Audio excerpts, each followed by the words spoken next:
Okay, great. So I think we're live. We're just going to give it another few seconds just to wait for a few more attendees to join, and then we'll kick off.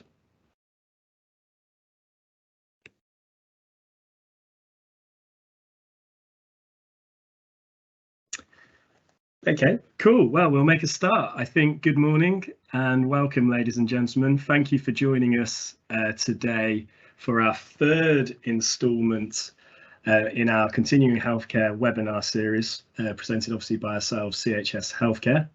So first of all, thank you for taking the time out of your diaries. I know everyone is extremely busy as ever.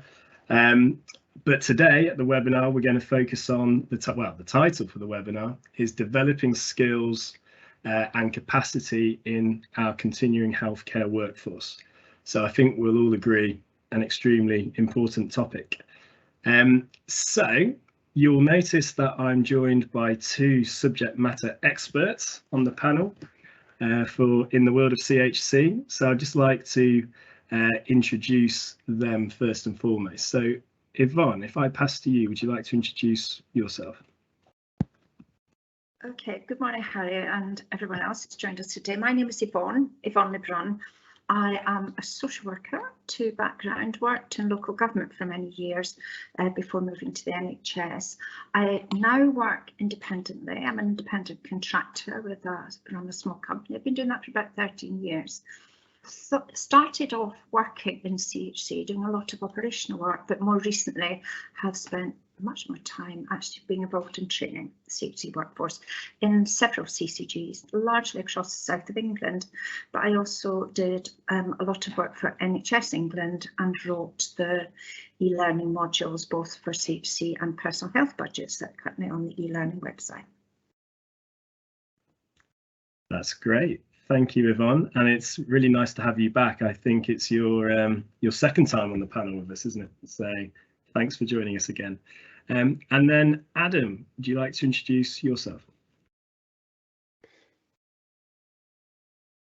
Yeah, good morning, everyone. My name's Adam Huscher. I'm Deputy Head of CHC in West Sussex. I've been deputy for 3 years, but worked with the team in Sussex for 10 years now. But prior to that, other NHS roles have included working in strategic planning, performance, information management. And outside of the NHS, I've done a range of things around business development in the educational sector, and been a trustee for various charities. So hopefully all those bits of strands to my background I could bring to this conversation about workforce development from different perspectives. So thanks, Harry. And great, thank you, Adam. Well, it's nice to have you on the panel, Adam, after working together obviously for so many years. So and all our work in Sussex. So thanks for joining us. And I better introduce myself, hadn't I? So as you'll see, I think on the screen, my name's Harry Borton. I'm client partner for CHS Healthcare. So I look after all our continuing healthcare contracts, including our other complex care contracts too. And of course, that also includes our software products of Broadcare and CareTrack.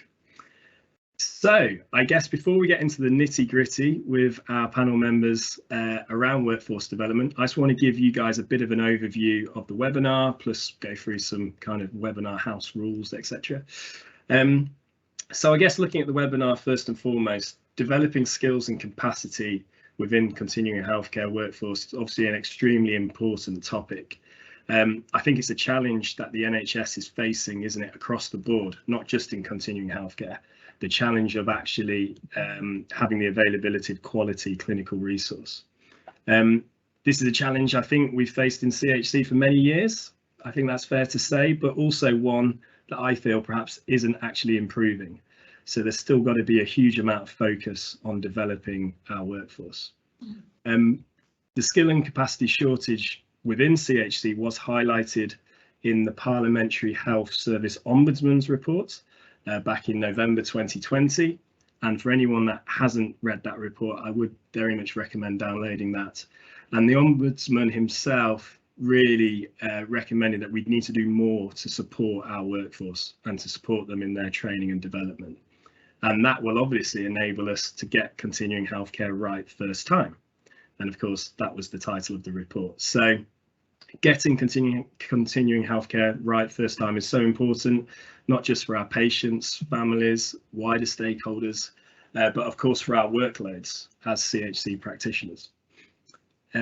So when you guys registered for the webinar, we asked you a series of questions. There was a sort of mini questionnaire, and it was interesting seeing some of the responses. So just a couple sort of caught my attention. So 102 registrants, obviously that are on today, stated that they felt there was a shortage in appropriately skilled workforce to handle the increased demand they're seeing in CHC activity currently across their CCG area. So that's an interesting point. And then secondly, the other big one, we had 91 registrants that stated that training and education is their #1 priority within their CCG for this coming year. So again, clearly training, development and creating that skilled capacity in our workforce is such a priority across CCGs currently. So we have 4 broad discussion points. We have questions then within those discussion points that I'm going to pose to our 2 panel members, Yvonne and Adam. But of course, we want this to be interactive too. So please feel free as audience members to put any comments, questions, queries into the Q&A box, which I think you'll see at the top of your Microsoft Teams window. And we will do our best to incorporate those comments as we sort of discuss amongst ourselves as a panel. So yeah, we'd like to see and hear your questions and queries. So without further ado, let's get into the sort of first discussion point. So what we're looking at to begin with is how are organisations developing staff skills within CHC? So I'll probably come to you first, Yvonne, as our sort of training development subject matter expert. So where you're working currently in your CCG, first of all, are you developing your CHC staff? And secondly, how are you going about this?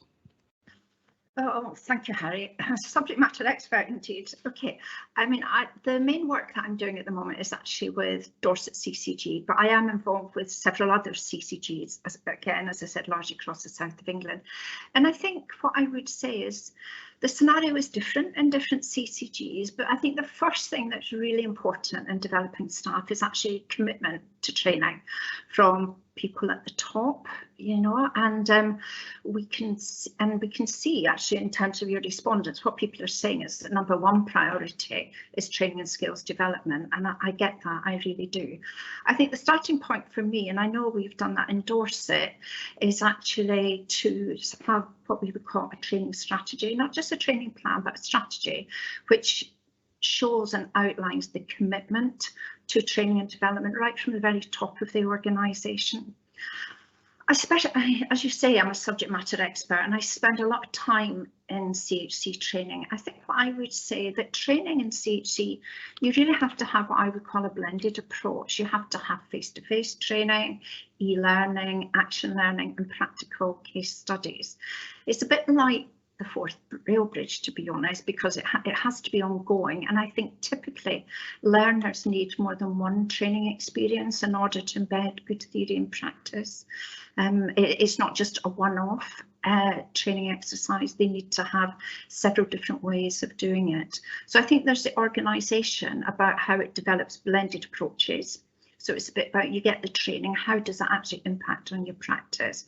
I think for individuals, you need to have personalised training plans. I know in Dorset we developed a workforce plan, and every member of staff annually completes a programme. You know, they outline what they feel they need and want for the coming year, and that actually informs the training for the coming year.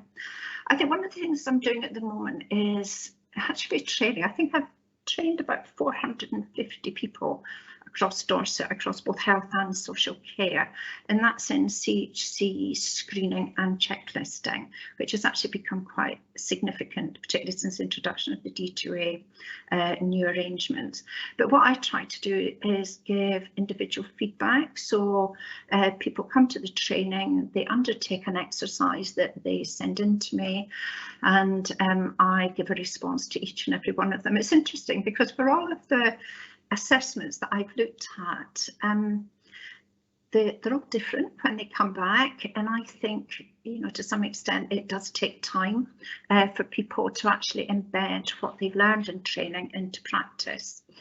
In terms of promoting consistent practice, I think the national framework is quite a difficult construct, to be honest, with what I would say are quite difficult threshold concepts. And I think that some of the things that we find quite hard in CHC are some of the concepts around well-managed needs and the 4 key characteristics. And I think we could have training sessions that go on those for such a long time. One CCG, interesting, that I've had some conversations with, I'm not doing any sort of training with them at the moment, is they're saying they don't have any time to support training. And I'm just thinking, really?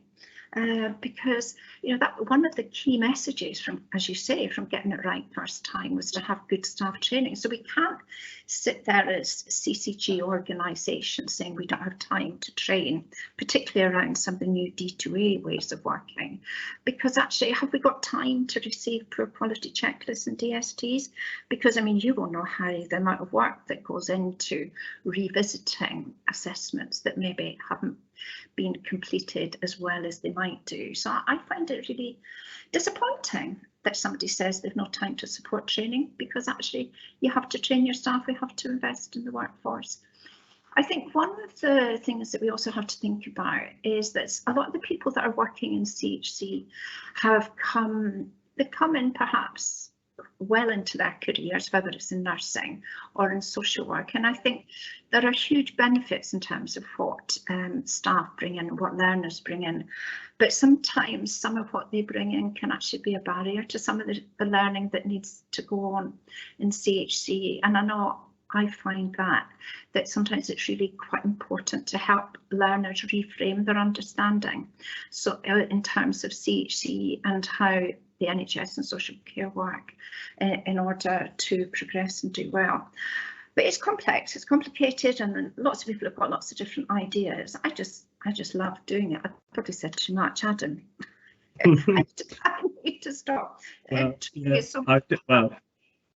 I was just going to say, Yvonne, obviously a subject close to your heart, isn't it? Which is great. I guess just a couple of points from me on that. I guess the bit around not having time for training, wow, I mean, that is fairly short-sighted, isn't it, I think? And that's not just a, you know, what's the word? That's not just an NHS thing, it's all walks of life organisations, isn't it? They, when the pressure comes on and workloads are high, then training and development gets dropped. But actually, then you don't break that cycle, do you, of the continuous kind of potential poor performance. So that's interesting. One question for me, though, Yvonne, for you was just, how have you found, I know you mentioned you've been doing quite a lot of joint training sessions, so with obviously the CCG plus social care colleagues.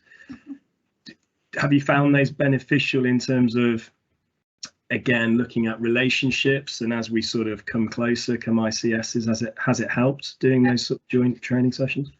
It's helped in my view, it's helped enormously, and I think we're beginning to see that in practice. If I can just explain what they did in Dorset, the system, and that's the CCG, the two local authorities and the community services, they signed up to a principle whereby the CCG will only receive checklists from people that have been formally trained, so done the training that I'm developing for them. So each session, it's a blended approach in terms of the people. So we have representatives from 2 local authorities and from community services, because we have to remember that with the change in discharge to assess and checklists now not being done in hospital, there is much more not pressure, but there's an expectation and demand on community services, particularly, to undertake checklists when they've not done in the past.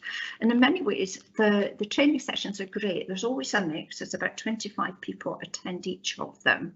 And it's actually really quite beneficial. I mean, online training is quite difficult, but one of the things I really try hard to do is ensure there's conversation and discussion and people can learn from each other. And I would hope that from that, and this is something we're looking at, is actually setting up some learning sets, because remember I said it's not just about the training, it's about how that's followed up in practice. And we are looking to set up some learning sets, particularly across community services, the local authority and the CCG. And in fact, they asked a couple of weeks ago if we could, you know, the checklist training is great. I tell you what, could we have some training around fast track as well? And the local authority really want to be part of that as well. So I think the training that we're doing is actually bringing people together, and I benefit from it as well, because you do learn a lot operationally how it's working at the front line when you've got people from different organisations, and they tend to be quite open and honest within a training session, because I'm not a manager, I'm not there. It's not my job to assess performance or anything, so people can ask the really daft questions of me, and actually people support each other to find the answer. So it's been really good fun, I have to say.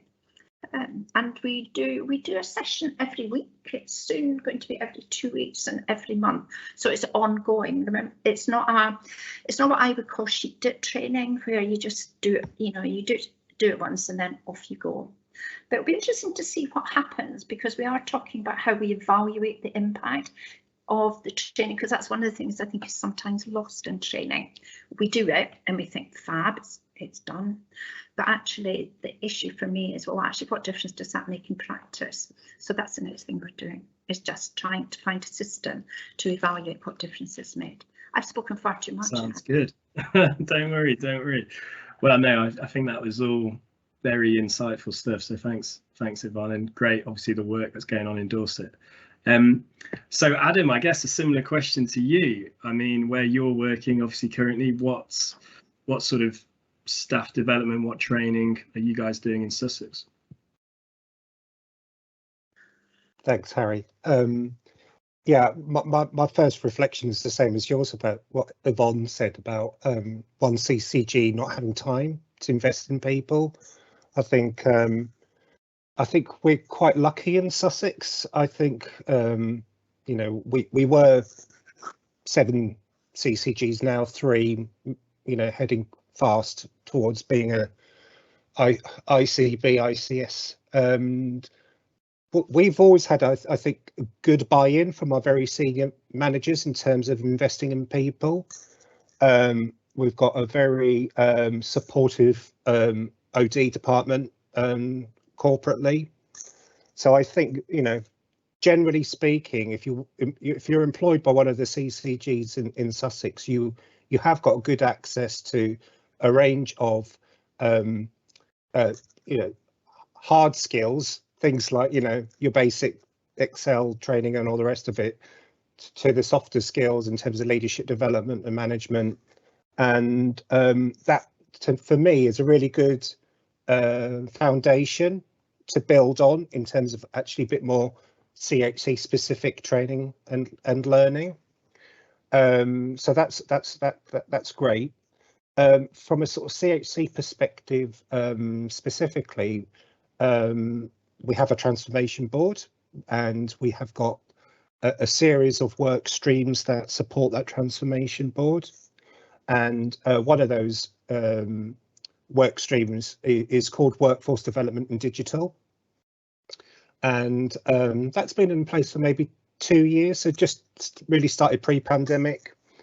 But that work stream and those individuals that support that work stream, there's 3 strands to what we're doing in Sussex.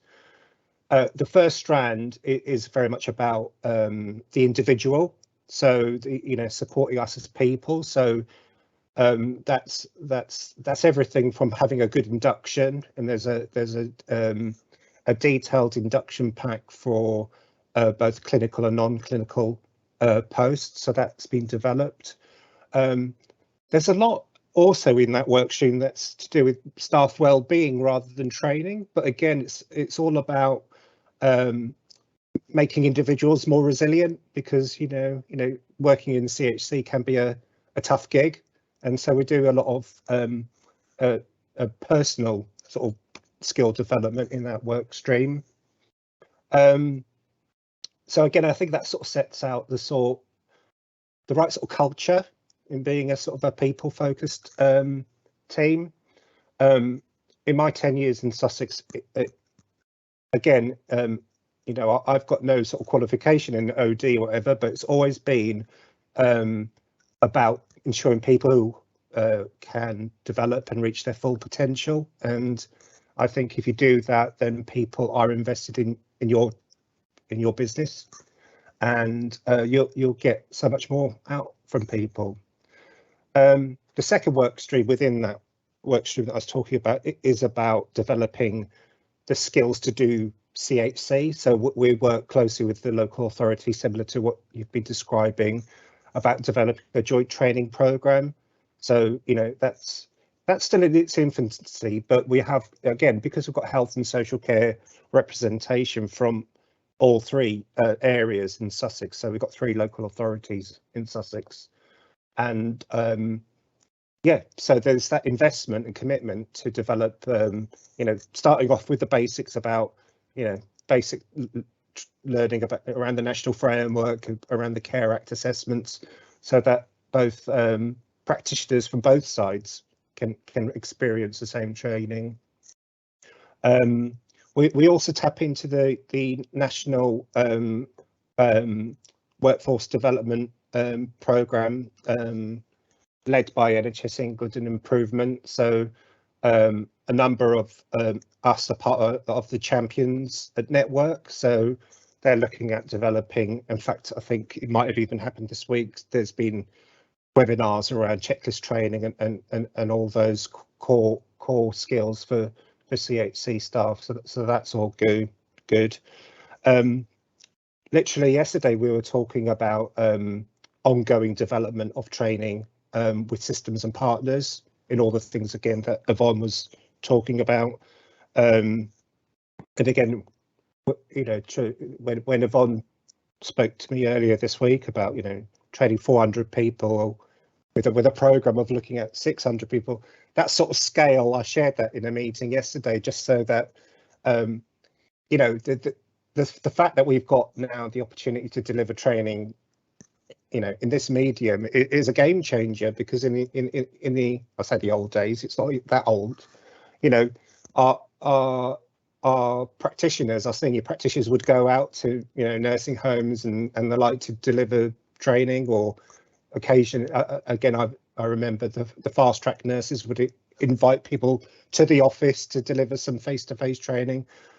So, you know, we've got new opportunities to develop our own skills and the skills needed across the whole system. I won't dwell on it, but the third strand of the workforce development and digital is digitalisation, and it goes back to what I was saying right at the very beginning. I think there's still a lot that can be done in developing those, you know, technical skills in terms of actually using systems and the like. And I think the pandemic has meant that a lot of technophobes, if I can call them technophobes, in the world of CHC were forced to look at working more digitally. So I think that's a huge game changer. And, you know, things which I know are embedded in other areas across the country, things like digital forms and, you know, digital checklists and DSTs. We're a little bit behind the curve in Sussex, but again, one of the barriers in the discussions years ago is that, are people actually going to use the technology? So that's another big development in terms of the workforce and training needs. That's yeah. it. Well, I was just going to come in on that point, Adam, around obviously, yeah, the introduction of new technology. It's I would say it's about time really in CHC to a certain extent, isn't it, to get continuing healthcare sort of up to date, using the kind of resources that we have around IT and stuff. And yeah, it's always difficult to get people to adopt it, but I think you've got to sort of take quite a firm stance, haven't you? I.e., this is the only route in, say, around referrals now, and it has to be done via this digital portal or whatever it might be, just to actually make that change. But no, sounds like some really great stuff happening in Sussex and Dorset, obviously. So that's really good to hear. And I'm sure the audience members, well, lots of them have sort of commented on the good stuff that's going on. Interesting looking at the Q&A. I know we touched on it, didn't we? It's all very well having training and development programs for our CCG staff, but it's actually the wider stakeholder group, whether it's community nursing, obviously local authority, end of life teams, etc., isn't it? So we do have to look at the whole sort of stakeholder group when we're looking at training. So there you go, lots already to discuss on that first discussion point. I noticed there was someone in the chat looking at how do we attract nurses into CHC and even look at sort of degree qualification. So we are going to come on to that a little bit later, but I think we should probably move on to discussion point number 2 now. So that is obviously looking at how organisations are ensuring that they have capacity to meet the increasing activity that say CCGs are getting via the discharge to assess pathway. So I know in CHS healthcare, where we're delivering our sort of CHC services, we've definitely seen an increase in activity, sort of referral activity, certainly with the introduction of obviously the national discharge to assess pathways. So if I sort of perhaps come to you first, Adam, in Sussex, just out of interest, have you guys noticed or seen an increase in referral activity, possibly down to the discharge to assess pathways?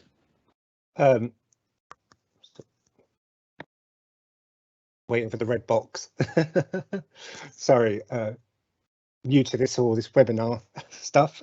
So yeah, in terms of the referrals, so my first comment is mindfulness about reportable activity and unreportable activity. The workload since the beginning of the pandemic has increased significantly. However, a lot of that is, like I was alluding to, not necessarily reportable activity. So when you look at you know, the national benchmarking data is not really picking up all the additional work that CHC may be supporting across the systems. So in the 3 areas in Sussex, we all have slightly different models around D2A, depending on our local authority ways of working. Generally speaking, I think, yes, there's been an increase in fast track end of life referrals, and I think that's been seen nationally. The input of CHC staff on other pathways, like pathway 1, pathway 2, it differs in different areas, but again, I think what we're seeing is a greater demand for CHC type skills earlier on in a discharge process. So supporting the discharge coordinators in cases that perhaps CHC might not be involved, supporting the community teams in ways that perhaps pre-pandemic our teams might not have been directly involved. And the working relationship with the local authority again has changed in terms of the pathways and the not just the patient flow. There's a lot of technical background, back office functions that have changed significantly. So we do have, again, this is more West Sussex than all of Sussex. We do have a temporary workforce at the moment supporting a lot of the D2A additional work. So that's both clinical and business support. And, you know, as a system, trying to figure out what business as usual will look like will ultimately decide what that future workforce might look like to support all those different pathways.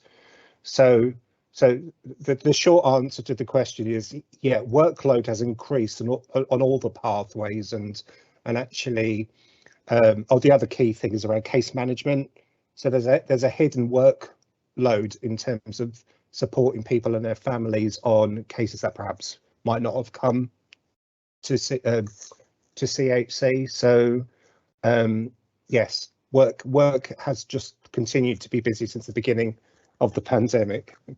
Yeah, no, that's that's really interesting, and I think probably all CCGs, well, all CHC teams within CCGs will probably have a similar experience to that, Adam.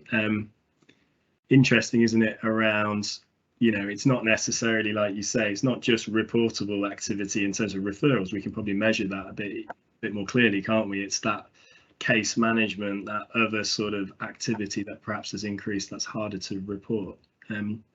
So Yvonne, I guess coming to you, I don't know in Dorset if you're as involved operationally, but thinking about, you know, since the pandemic, if we all feel, don't we, that workload has increased. Has the number of resources increased, say, in Dorset? Has the team expanded? Or? Well, yes. I mean, I think if we're thinking about some of the stuff that's going on recently, I know in Dorset, yes, the number of staff within the team has grown, not exponentially, I have to say, Harry, and like many CCGs, and I know we're going to talk about it later, is actually the challenge of recruiting staff and bringing people on board. To some extent, the pandemic has made it easier, because actually I know in Dorset, a lot of the people that are recruited now are recruited, and they live remotely. They live remote from Dorset, and they work remotely as well. So that has presented some opportunities. I think my experience, you know, and I've been having conversations with other CCGs. I think the impact of discharge to assess and that pathway has actually been very different in different CCGs, and certainly from the D2A pathway. I think, yes, it is challenging, and I think one of the challenges that we've got in Dorset is that it's very close to the discharge process. So we've got what are called the Home First teams, and I think one of the challenges has actually been having enough clinicians within those teams that actually understand CHC, and I think it's particularly to understand some of the concepts around optimisation and the funding that goes with that. The funding that's come from the NHS, about to stop, of course, so things are going to change, and the concept of optimisation is one that is really very difficult, and the sort of the challenge of to fill a checklist in or not fill a checklist, you know, it's sort of section, because it's paragraph 91 of the National Framework, and I got it off the top of my head, is that, you know, there is a strong move now from the Department of Health that actually we shouldn't unnecessarily move people into that discharge, you know, into that CHC pathways,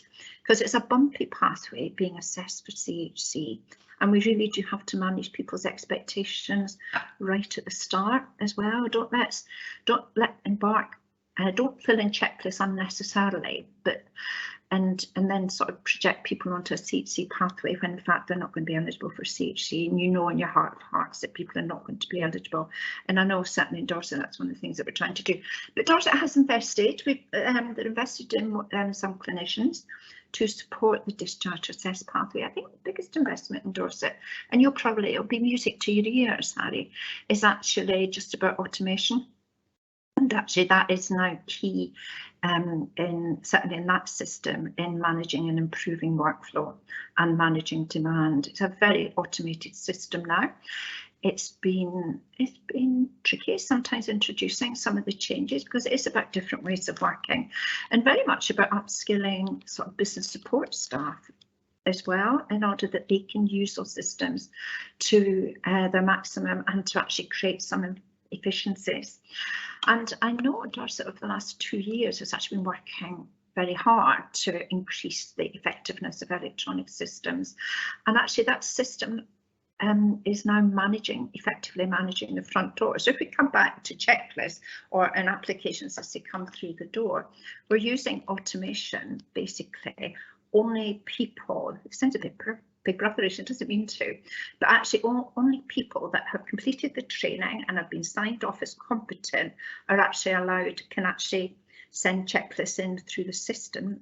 To some extent that sounds quite harsh, but actually the benefit of doing that is enormous, and actually they're using automated systems to actually manage those cases, because you have to manage the front door. You have to manage the people, the referrals that are coming in, and I think automation, certainly in Dorset, has been a big part of that, and it's freed up.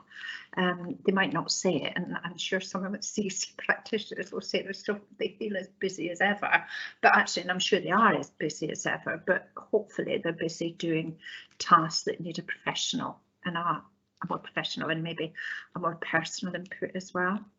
Yeah. So that, I mean, that's us in terms of automation. Yes, they've had to invest in more staff, but actually I think the biggest investment certainly in Dorset has been on new systems and ways of working, and I mean, all credit to them. I think that's really interesting, and obviously we've sort of at CHS helped play a part in that automation, and that's probably a webinar in its own right. We could probably speak for an hour just on that, Yvonne. But no, I think it comes down to, doesn't it, using technology to help not only automate, i.e. sort of flow of data and creating records, flow of documents, etc., but also then using it to have that control. And I think it sounds like Dorset have quite a good level of control on referrals coming in, like you say, from the very starting point, in terms of making sure that everyone's had the correct training in terms of filling out a checklist. So yeah, no, that is all very interesting. I mean, there's lots of comments I've seen in the Q&A box, and there's certainly one which we're still going to come on to now. Somebody's saying about how do we really attract new resources, new members of staff to come into CHC. So actually, in fact, no, sorry, we'll come on to that shortly. But I guess the next sort of discussion point to look at is really, where do we feel our staff require most support? So as we know, the CHC process is fairly lengthy, isn't it? It has lots of different discrete parts. We've spoken quite a bit about the kind of referral stage around checklists, etc. But I guess coming to you, Adam, and looking at the sort of first question on this discussion point, what area of the CHC process do you feel your staff need most support with? For instance, are you thinking around the clinical side of your clinical staff conducting assessments, or perhaps even looking at kind of admin or business support staff and looking at kind of data entry and that part of the CHC process? Thanks, Harry. My first thought is really something that I referred to earlier on about induction. I think just in terms of, getting to know CHC generally, induction and doing induction virtually can be quite challenging. So there's something about, again, getting those foundations for new members of staff that I think requires more effort to get right, so that people have got that good grounding. Specifically in relation to the clinical teams, again, everyone knows that it's because CHC is delivered by practitioners, professionals. You're always going to have variation. So I think one of the things that we're keen to restart in Sussex is that feedback loop mechanism, so that there is learning from practitioners in terms of the assessments, and having that shared benchmarking in terms of the quality of work and consistency of the work. So there is something about learning requirements around checklists, DSTs and fast tracks.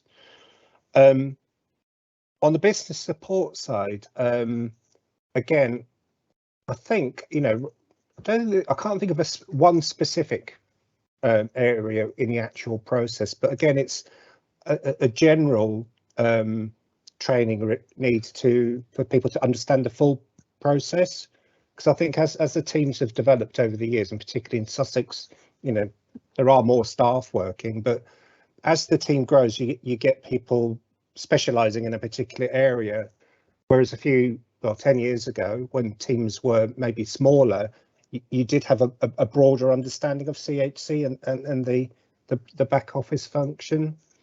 So I think there is something about investing in time to understanding all the different component parts of the CHC process. Again, going back to what we were saying in the last topic around, you know, the referral process as well. You know, I know other areas use a digital platform for that, and things, you know, practical things like collecting evidence and you know, in order to make an assessment, you know, having the tools to do that more streamlined, I think would be hugely effective. Any other areas in terms of what can be done to help? Again, I suppose it's more time for actual time to learn and do refresher training, like we've just done in Sussex recently. I know had lots of positive feedback from the teams that went on those refresher trainings. So you know, there's certain things in terms of you know, using our systems and processes more effectively, which is just makes the work flow much easier. Yeah, I think I guess coming back to your point, Adam, a bit earlier around, you know, even if you are, say, business support and you might concentrate on a certain part of the process, you still need to have that development and understanding of the entire CHC process, and obviously a decent knowledge of the framework, etc. So yeah, I guess it's investing in the development of all our staff, isn't it, rather than just, say, the CHC practitioner that's conducting the assessment. So we do need to look across the whole team. So no, yeah, I think that's really interesting. Yvonne, I guess coming to you now, and this is perhaps the $1 million question, and like I said, somebody has hinted at this in the Q&A already. So, you know, we recognise there is a shortage, let's be honest, in CHC practitioners across the sort of industry as such. So how do we go about attracting more talent to continuing healthcare, and how can we make it, you know, a really desirable career move to sort of work in CHC? I don't know, any ideas? Well, I do have one or two ideas. Before I move on to that, Harry, could I just maybe just add to what Adam was talking about in terms of how we can support staff within the system?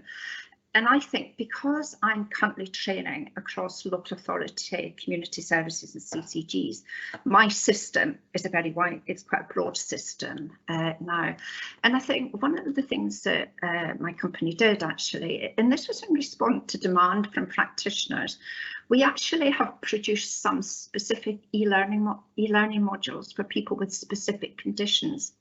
And I'm just thinking of some of the work that I'm doing now is so much of assessing and determining eligibility on CHC, it really is quite hard, and some people have some incredibly complex health conditions, and it's really important that our practitioners that are undertaking assessments and social workers or local authority staff that are participating in them really do understand some of the impact of some of the conditions that have. You know, the modules we wrote were learning disability, we did one on dementia, did one on spinal cord injuries, and common and uncommon neurological conditions.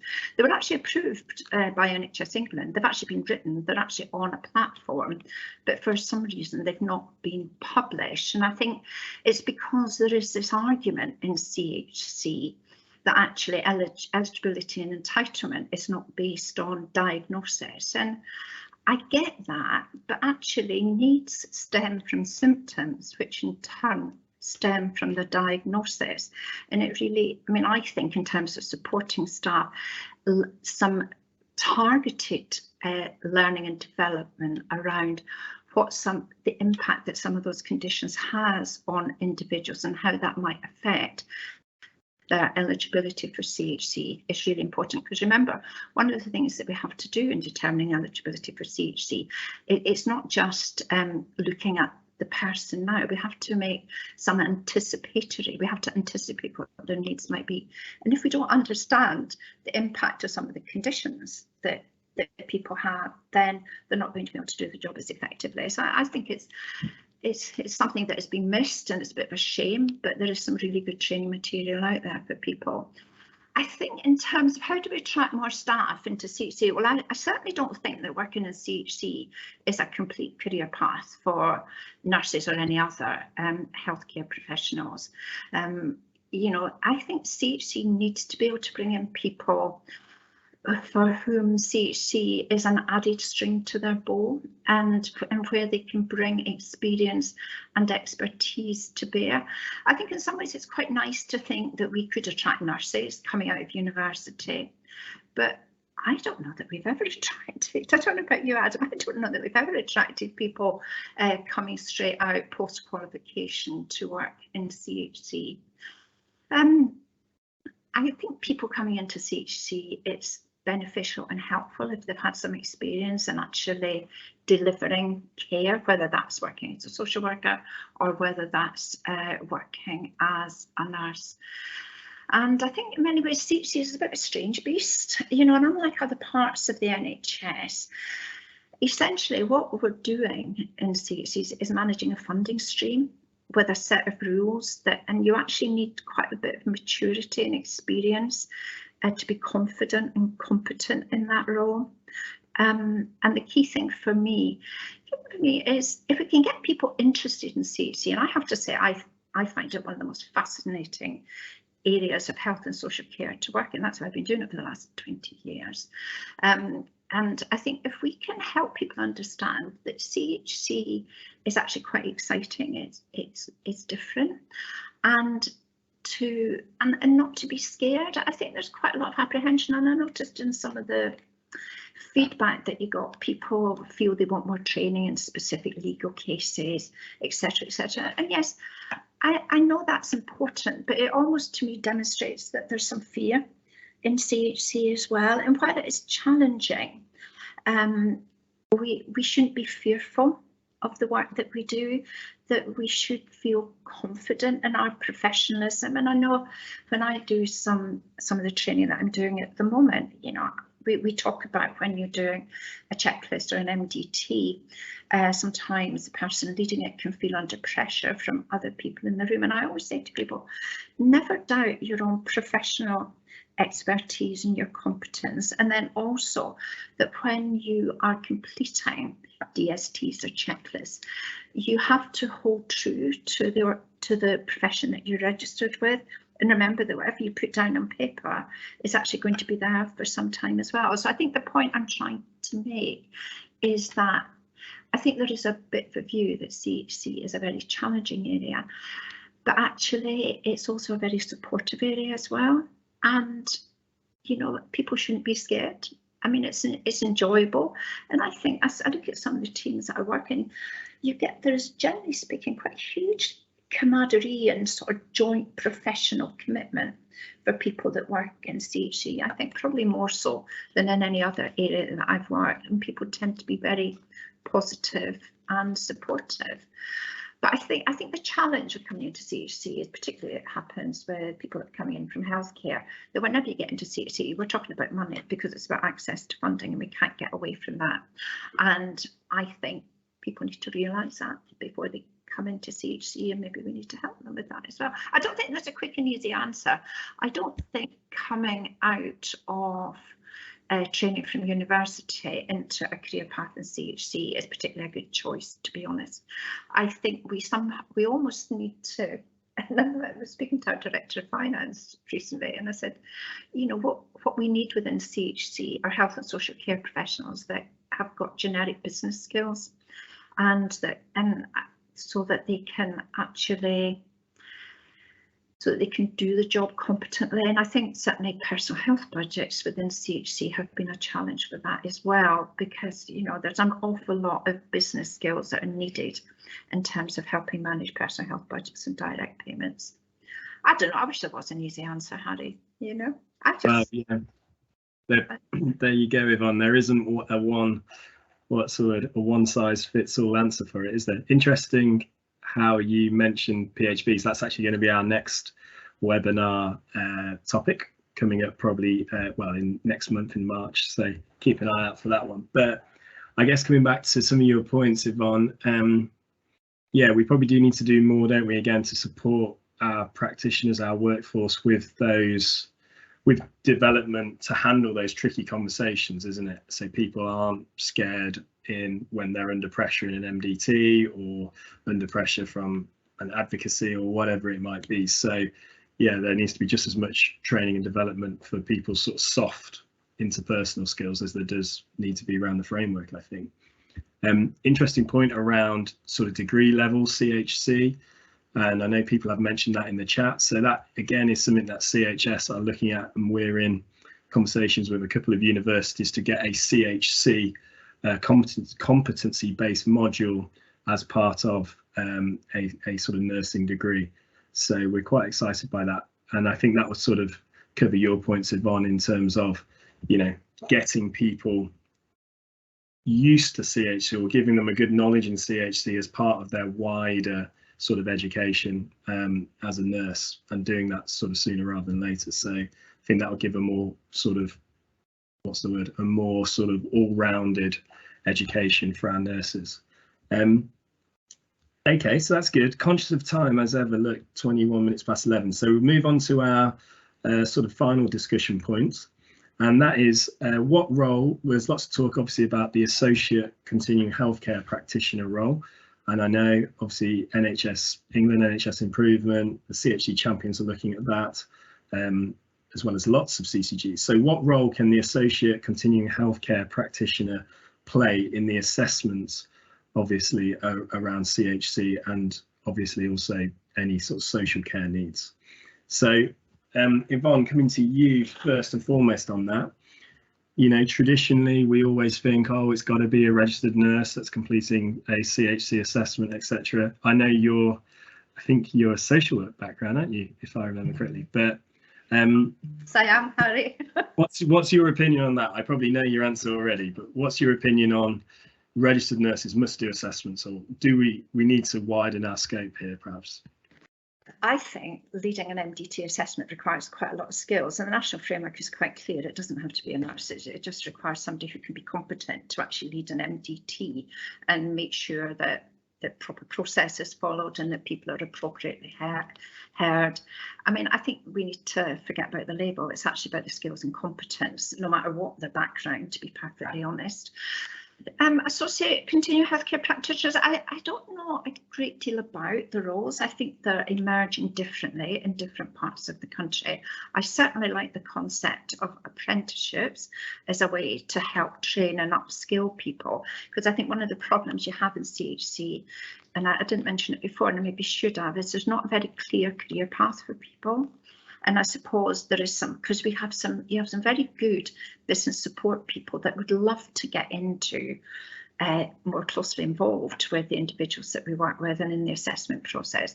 And I think if we can do that through associate practitioners, that would be great. I think one of the problems that another national framework talks about, you have somebody leading the MDT and you can then maybe, and you don't have to have particular skills. I think the reality is, in terms of availability of staff, it does tend to be a nurse. It tends to be somebody working in the CCG, but it certainly doesn't have to be.